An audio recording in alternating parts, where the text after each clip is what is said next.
Now things are starting to make a little sense.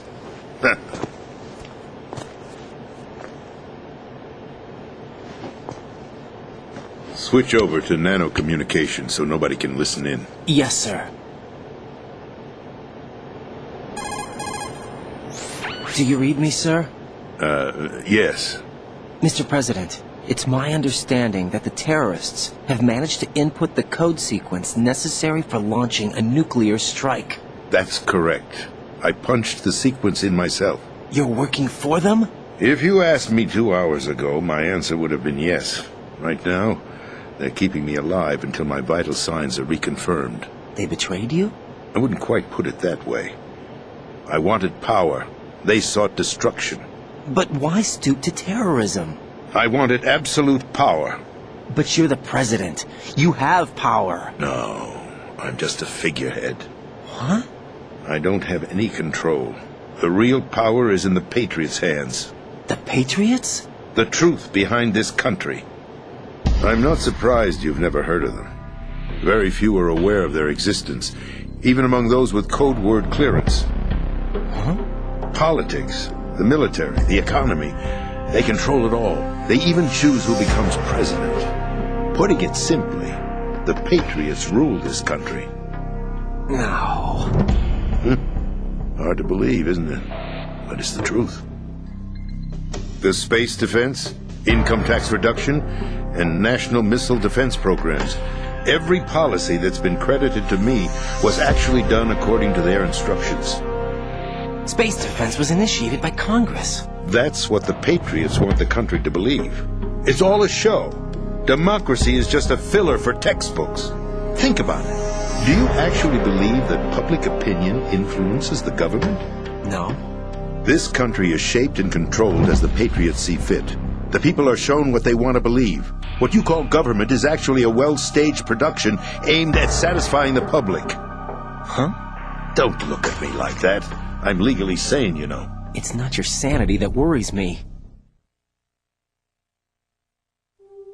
The Patriots. Even I don't know who the actual members are. Are they financial, political, or military leaders? No one knows who the Patriots really are. Even my instructions come from a cutout. All I've been told is that every key decision is made by a group of 12 men, known as the Wise Men's Committee. Your office? The White House? Merely puppets, pawns in a game. By pledging my loyalty, an insignificant son of a senator was awarded the presidency. Of course, that wasn't the only price I had to pay. What do you mean? Even if a pawn becomes a queen, it is still just a playing piece. I wanted to leave my own mark in history, but my ambitions were... You'll understand someday. I wished to be a member of the Patriots. I wanted to wield the power of a king instead of being an expendable pawn. And that justifies acts of terrorism? Yes. I'd intended to use the new Metal Gear as a bargaining chip. Bargaining chip? But I underestimated Solidus. He actually wants to challenge the Patriots, even if it means the destruction of the world. What are you saying? Whether you believe it or not, the balance of power rests in the hands of the Patriots. They regulate the country's various interests through controlled presentation, staging a drama that is palatable to the general masses. Can you imagine what would happen if they ceased to function? Picture a massive political vacuum, a space that every powermonger will try to fill for their own greedy ends. I'm talking about an unregulated power struggle, panic, civil war, chaos. Like it or not, the Patriots is an organization that must continue to exist. So you changed your mind because you wanted to avoid global chaos. Exactly. When I told Solidus that I wished to prevent disaster, he replied that pawns can never become players. And who is this Solidus?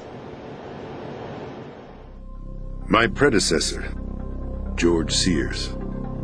That was the name the public came to know him by. I knew him by his code name, Solidus Snake. He was the third snake, preceded by Solid and Liquid, a survivor of the Les Enfants Terribles project. Neither Solid nor Liquid. He was a well-balanced masterpiece that the Patriots saw fit to entrust with the presidency. However, he fell out of grace with the organization 4 years ago. When acting on his own, he started an incident. 4 years ago. Shadow Moses. That's right. At the time, the DARPA chief, Donald Anderson, together with certain influential parties, initiated the development of Metal Gear Rex and an advanced nuclear warhead. However, this did not fall in line with the Patriots' plans. What's more, Solidus decided on his own to send his most trusted man, Ocelot, to provoke Liquid Snake, bringing about the said incident. As a result, he succeeded in obtaining Rex and the data on the warhead. But in doing so, he ended up revealing the existence of both Rex and the Genome Army, a blunder that earned him the wrath of the Patriots. Shortly thereafter, Solidus was removed from the presidential office. I thought he resigned. That's the story given to the general public. Following his resignation, the Patriots selected me, their new pawn, for the presidency. But that would mean that the presidential race was... That was quite a show, wasn't it? It was a well-scripted drama staged by the Patriots for the benefit of the public. Even the Democrats and Republicans were dancing to the Patriots' tune. Everything went according to plan, but for one exception.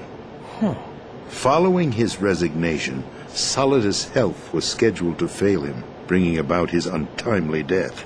Capped? Correct. But before the Patriots could execute their plot, Solidus went underground with the help of Ocelot. As he avoided pursuit, Solidus gained control of Dead Cell, winning over Colonel Golukovich's outfit. From there, he bided his time, knowing that his opportunity would soon arrive. What opportunity? The completion of the new Metal Gear project, an opportunity that would even his odds against the Patriots. By stealing the Patriots' most valued project, he would be able to place them in a very uncomfortable position. It's the only chance he has for survival. Once he has the new Metal Gear, he'll declare war against the Patriots. Needless to say, he must be stopped. Metal Gear is already operational. No, not yet. What you saw was Metal Gear Ray, hijacked 2 years ago from the Marines by Ocelot. That was not the new Metal Gear. Then where's the new Metal Gear? Right here. What? You're standing in it. To be more precise, this entire big shell facility is the new Metal Gear. What'd you say? No, I'm quite serious. The upper structure that you've seen is camouflage, designed to represent an offshore cleanup facility. The main structure extends from the foundation all the way down to the ocean floor. The connecting elevator is located on the B2 floor of the Shell 1 core. Arsenal Gear. That's the code name for the new Metal Gear. Arsenal? That's right. Arsenal. We're talking about an impregnable fortress carrying a load of over a couple of thousand missiles, including nuclear warheads, all protected by a horde of mass-produced Metal Gear Ray units. Mass-produced? The Ray unit was originally designed for the Marines to be used as a countermeasure against the Metal Gear variations throughout the world. The Patriots had Ray redesigned to protect the new Arsenal Gear. So now anti-Metal Gears are guarding a Metal Gear. Ironic, isn't it? That's not all. Arsenal Gear has full access to the military's tactical network, giving it the ability to exercise absolute control over our nation's armed forces, not to mention our nuclear armament. In short, Arsenal was created to be the core of our country. What kind of idiotic weapon? Weapon? No. You're not seeing the full picture. Arsenal Gear is more than just a military tool. It is a means to preserve the world as it is. It will establish a new form of control. The Patriots will use it to keep their place as the country's true rulers. Right now, they feel pressured and threatened. By what? They fear an overabundance of digital information. The world will drown in the coming flood of information, and they along with it.